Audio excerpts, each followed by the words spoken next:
Hi there. You've seen those tall Qwetu and Kijani buildings housing student hostels in Parklands, Hurlingham, and other parts of the city, right? Now, what if I told you that you could become their landlord? Now, picture this. Every cent that is spent at the Greenspan Mall, you could earn a portion of it. Well, it is not a dream. It is called a REIT.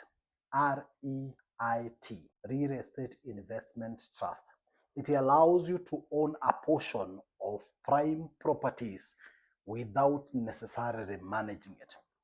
Think of it like a circle for buildings. Welcome to the world of REITs, a real estate investment trust, where you can own a portion of prime properties, including malls and grade A offices, without ever stepping into the building for management or any kind of supervision. This is Waihura, the wealth architects.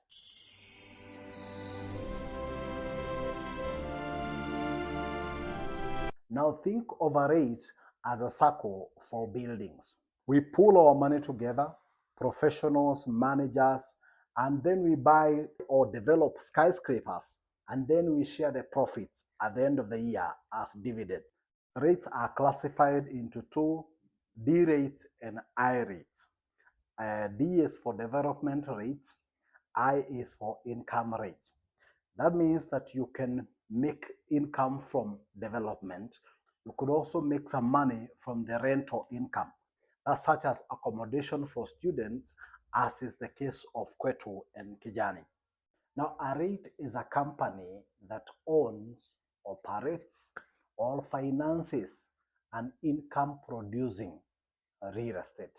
Think of a REIT as a mutual fund in a building. Now, instead of buying one plot, you buy shares or units in a large portfolio of prime properties. Now, REITs make money in various ways: rental income, capital gain, and mandatory profit distribution.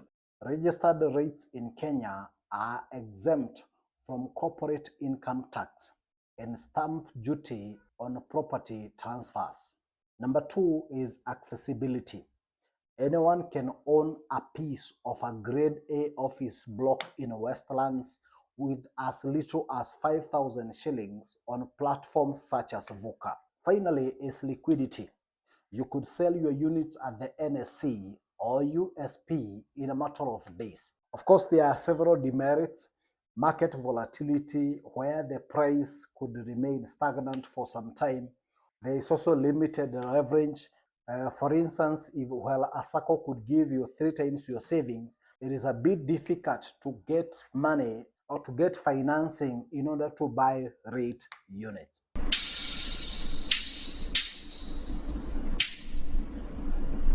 Now, why are REITs not popular in Kenya?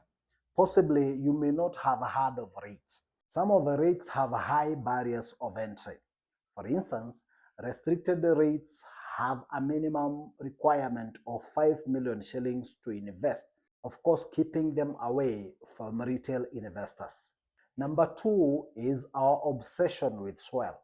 Most Kenyans believe that if you cannot fence it, then you don't own it. So most people would rather go buy a plot than invest in a REIT. Of course, there is low awareness among us Kenyans. There is a possibility that very few have heard of REITs. There are several REITs in Kenya. One is ILAM Fahari, Lab Trust Imara, and Econ Asa I-REIT, just to mention a few. As of this week, Econ has just reported a 1.5 billion shillings net profit of 2025. In 2026, we are not just investing in that. We are investing in prime properties that allows you to get a profit without getting midnight calls from tenants about leaking pipes. Comment with REITs if you are ready to begin.